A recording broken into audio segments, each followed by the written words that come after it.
So para nga po sa mga hindi nakakaalam, ay ang pambato natin na si Mark Sleeves ay ang siyang sunod na makakalaban ng undefeated super bantamweight top contender Sam Goodman na gaganapin sa March 13 sa bansang Australia. At talaga namang madami ang nag-aabang ng mga Australiano sa bakbakan na ito, gawa ng napakainit na nangyari sa kanilang press conference. Ito po ay matapos ang pali ni Goodman ng ating pambato sa kanilang official face-off. Bukod dyan ay panay trash talk na ang dalawa, kaya mainit talaga ang magiging laban na ito. Pero ganun pa man nga po ay naasahan na lalabas bilang isang heavy underdog ang ating pambato, gawa ng 5-star rated na si Goodman sa BoxRec, habang si Mark Sleeves naman ay 1-star pa lang ang rating. Marami pa pong Pinoy boxing fans ang hindi pamilyar kay Mark Sleeves, gawa ng sa Australia na ito naninirahan magmula noong siya ay 4 na taong gulang pa lamang. Pero pinanganak talaga siya sa Tacloban City sa Leyte. Kailanman umano ay hindi niya nakilala ang kanyang totoong ama.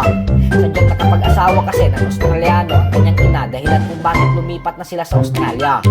Sa edad na 11 years old ay nag-umpisa na itong magboxing.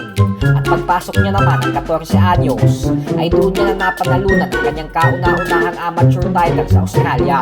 Ayon kay Sleeves ay siya daw ang pinakamagaling na junior boxer sa Australia noon sa dibisyon na pinaglalabanan niya sa loob ng mahigit 3 taon. Kaya naman binansagan siyang The Magic Man.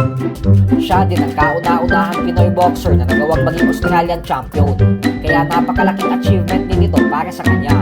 Sa kasalukuyan ay may professional record itong 13 wins with 9 knockouts at 2 talo lamang. Lumalaban sa 122-pound super bantamweight division at may edad ng 30 years old. Kapag naging matagumpay siya sa laban niya kontra kay Sam Goodman, ay ito ang magbubukas ng pinto sa kanya upang mapalaban sa isang world title belt. At syempre, alam naman natin lahat kung sino ang kampiyon sa dibisyon nila. Yan ay walang iba kundi ang binansagang halimaw ng Japan na si Naoya Inoue. Pero bago po ang lahat ng yan ay kailangan niya talaga munang matalo si Sam Goodman. Ito na nga po ang pag-e-ensayo ng former unified welterweight world champion Keith one-time Turman para sa kanyang nalalapit na bigating bakbakan kontra sa undefeated WBO junior middleweight world champion Tim Tszyu. Kapansin-pansin sa mga ina-upload niya sa kanyang official Instagram account na nasa magandang kondisyon na ang kanyang pangangatawan ngayon.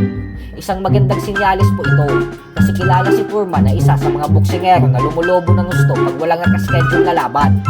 Pero sa pagkakataon na ito ay mukhang dinodoble niya na talaga ang mga ginagawa niya sa training upang masigurado na masisilat niya ang kampiyon kahit hindi nakataya ang titulo ni Tim Tszyu sa kanilang laban.